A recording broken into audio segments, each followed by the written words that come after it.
Okay, so welcome back to another video. The first video for the new season, PES21. Finally, the 22 extended maintenances are over, or at least I hope they are over.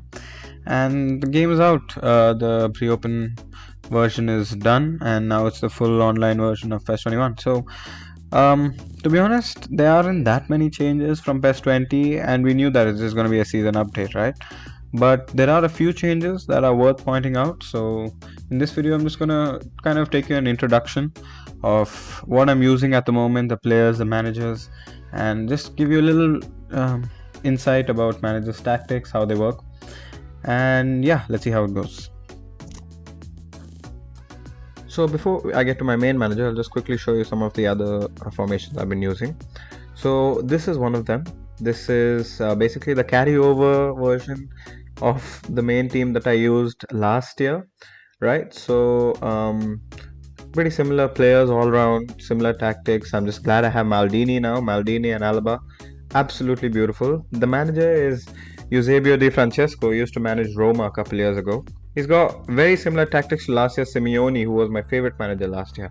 I use his defensive tactics because all out defense and conservative. And yeah, very quickly before that, I'll run you through what these parameters actually mean.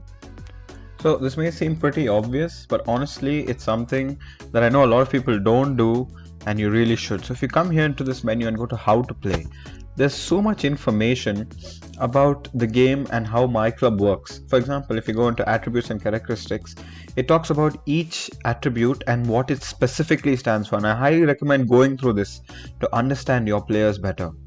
But we're not here for that now. Instead, if you go back out and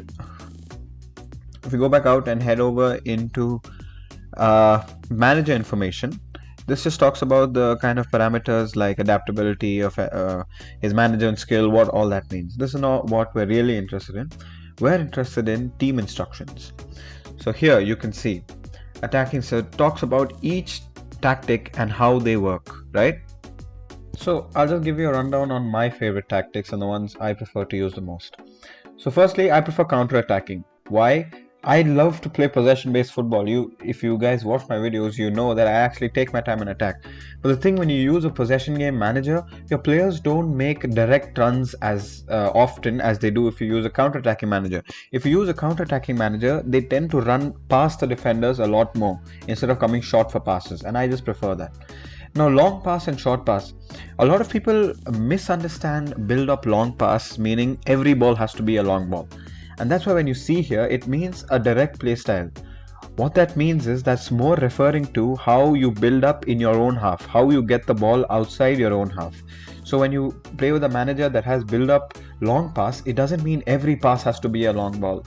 Instead, it could mean that your playing out of the back is more direct. You get it out to a wide player and then you can look to build. That's why I just prefer long pass. Attacking areas wide. If you're using wingers, always go for attacking areas wide, especially in the system I'll show you. If you're using someone like a diamond manager, go for attacking area center. I prefer maintain formation because it's better to defend. And other than that, I like all-out defense a lot more than frontline pressure. Now, why is this?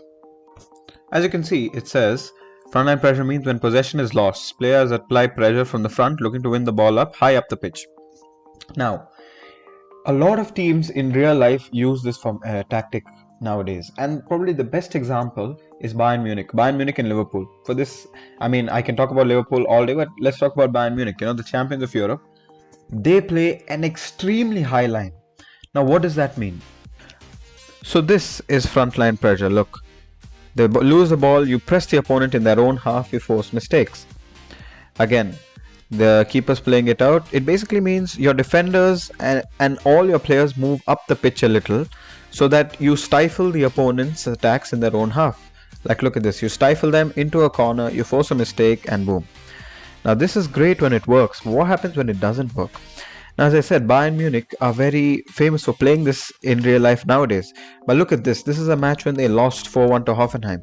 Because of how high their line is, one mistake or one through ball in behind and they're completely exposed. Even against Lyon in the Champions League semi-finals, They were exposed so many times. The best team in the world were absolutely torn apart in the opening minutes because of just through balls in behind. And especially on PES, where there's already 101 Mbappe and there's, iconic Torres. When you play such a high line, it's so easy to find these gaps in behind. And that's why I just never really like frontline pressure. Containment area center is always better because you have more numbers in the middle. And again, for the same reason, if you don't play frontline pressure, you shouldn't play aggressive pressing. It doesn't make sense to play all out defense with conservative pressing. So I always prefer my managers to have conservative. So that's just a little bit about what the manager parameters mean. And that's why I picked Di Francesco as the best 4-3-1-2 manager that I use. Here's another one that I thought of using. This is Ralph Hasenhüttl, which in game his name is W. Koch. And this is just another system which is good to have, 4-4-2. But this is my main team. And this is the team that I want to talk about today. So now, there are a lot of 4-3-3 managers out there. But who is this one? Why I have picked him particularly? Yeah, that's right. That is Filippo Inzaghi, the super sub that we all love. He's managing Benevento right now in real life. And as a player, he's amazing in the game as a super sub. But as a manager, I have really been loving this guy. His tactics are really good for the kind of football I want to play with 4-3-3. So he's got counter-attack. He's got long pass, which means he's very direct. Attacking areas wide, which is perfect for wingers. Positioning flexible is not exactly what I want, but it's all right. All-out defense and conservative. Those are very important. Containment area, preferably I would have liked center, but I'm yet to find a manager who has all those tactics. But Inzaghi really is amazing, man. I mean, I've been using him in a couple of games. I think I've used him in most of my games till now. I've won.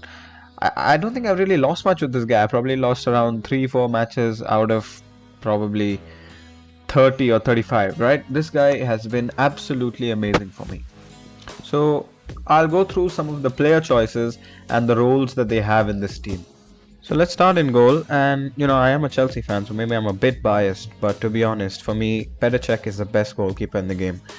He's got everything, man. He's a legend, so he's always on B form, so he's always on good form. I literally never have to use Courtois. But why do I like Cech? He's tall, he's a defensive goalkeeper, that means he saves long shots very well. And as I'm using all-out defense, I don't need a sweeper keeper like Neuer to come out, right? My defensive line steps back themselves, so he stays on his line. He has some unbelievable reflexes, makes some great saves. Sometimes he wins me matches on his own. So Cech is a no-brainer in goal. So moving on to the defensive line, as I said, Alaba and Maldini are just perfect fullbacks. They're both centre backs, their normal position is. So they're very defensively very good. They won't let in runners in behind. But they both have offensive fullback play style, right? So at left back and right back, they get up and down very well. They have delicious crosses. They help a lot. For centre backs, Van Dijk and Campbell are the ones I start. They're just strong. Campbell is so underrated, man. I mean, 91, he plays so much more than that. He has no play style, but he's very strong in the air, gets a lot of crosses. Same with Van Dijk, very strong. And I have Koulibaly on the bench, who is just, I like my defenders to have a little bit of everything, right? And Van Dijk, Campbell, Koulibaly, I like that. They have pace, they have strength, they have got everything. So moving on to the midfield, I have Barrios as the sitter. He's just amazing, man. Even as a goal ball, just look at his stats. He's got unbelievable stats, so well rounded, everything you want from an anchorman. He's very quick as well. And we have Mateus and Beckham. Now, this formation, some people don't like 4-3-3 because they feel that with three centre mids, you don't have that attacking mid, right? But trust me, when you play with this, especially players like Beckham and Lampard who have the whole player trait, they get up and down so well, and you will see how Beckham really influences even the attacking phase with amazing runs. He is amazing at shooting as well, so he scores bangers, he can curl them, he can just hurl them in. And same with Lampard, right? He's amazing from outside the box. Mateus is a workhorse, box to box, very strong, very good. Defensively, wins the ball back, sometimes wins it high up the pitch, will turn over possession and help you to get good goals. And yeah, so because they're legends, again, you don't need to have too many replacements, so you can save up spots for attacking substitutions that can come on and influence the game. And now finally talking about the attackers. So first let's talk about the wingers. Now in this formation, I love my wingers to have individual skills, right? 1v1 skills, which means things like Neymar's ball roll, which even Pepe can do. Uh, Salah's double touch, Rumenik's double touch. It's very useful on the flanks because a lot of the times there's just one defender, and if you beat him, you have a clear run on goal. So it is very useful to have those individual skills. And Neymar this year, I'm just loving him. Neymar and Salah are unbelievable. So good at dribbling, make excellent runs, they finish so well, they shoot very well. Everything about them, they're just fantastic. Pepe was my favorite right wing last year, and even his base card is amazing this year. Rumenik is Rumenik, right? He is, everyone knows him. He will cut in and take those thunderous shots. And Cruyff is just a joker. He can play on either wing, so he's very good to have. And finally, we come to probably one of my favorite players this year. He wasn't as good last year, but I think this year they've changed Fox on the Box's movement. It's a little more dynamic. They make much smarter runs, and that's why I just love Van Basten this year, man. He plays not exactly like a number 9, more like a kind of 9.5 false 9, you know. He drops a lot and he's got amazing passing, 85 low pass, 86 loft pass, and one touch pass, heel trick. He's got everything. So he's brilliant creator, right? He drops a lot and he will play Salah and Neymar in behind. But when he's in a shooting position as well, this guy is just lethal, man. He's got an absolute hammer of a foot. He's got no weak foot. He's so good at headers. He's just everything, man. Just absolutely love this guy. And in the second half, sometimes I bring on Fernando Torres, who is a much more direct player, goal poacher, easier to use, makes very direct, very incisive runs, and even he's got deadly finishing. So that's the rundown of my squad and the players I use, and just to give you an insight of the players that I'm liking this season. Now in play, the reason that I love Inzaghi is because of this, the amount of space that you get on the counter. Almost every time if you catch your opponent on the break, you will get so many chances. This time I just probably took a little too long, wasted the chance, but when you get the ball, if you move it quickly, look at this. Those 3 forwards are almost in line with the opposition, and then you can really outnumber them and see what you can do. Again, kind of try to overdo it here, but you see what I mean. That counter-attacking, and also what I feel, that gap that he has between the midfielders and the forward line kind of makes the forwards push forward more. This was a beautiful counter-attack, if I remember correctly. Yeah, so much space. Look at that. 2 passes, we completely bypassed his defense, and a fantastic finish. Again, even this was a great build-up, one touch, tiki-taka.